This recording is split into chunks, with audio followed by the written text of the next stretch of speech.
Hi అండి. Welcome to Lavanya metal blogs అండి. ఇవాళ చింతకాయ పప్పు అండి. ముందుగా చింతకాయలని 2 సార్లు శుభ్రంగా కడిగి గ్లాసుడు వాటర్ వేసుకొని ఉడకబెట్టుకోవాలండి. అలాగే ఎర్రకందిపప్పు అండి. హెల్త్‌కి చాలా మంచిది ఎర్రకందిపప్పు.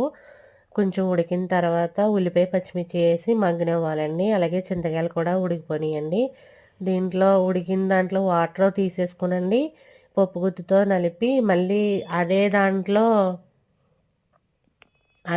గ్లాస్ వాటర్ వేసేసి మళ్ళీ వడకట్టుకోవాలండి. గ్లాస్ వస్తది.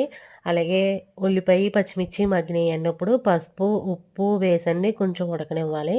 ఉడికిన తర్వాత చింతకాయ రసం తీసుకున్నాం కదండీ! అదేసుకోవాలి. ఏసుకొని అది కూడా కొంచెం ఉడికిన తర్వాత అప్పుడు తాలింపు దినుసులన్నీ ఏసి, ఇంగువ కూడా ఏసి హెల్త్‌కి మంచిదండి అరుగుదలకి కూడా. అలాగే అంతేనండి తాలింపు పెట్టేసుకోవాలండి. మా ఛానల్ లైక్ చేయండి, షేర్ చేయండి, సబ్స్క్రైబ్ చేయండి. ఓకేనండి. Thank you.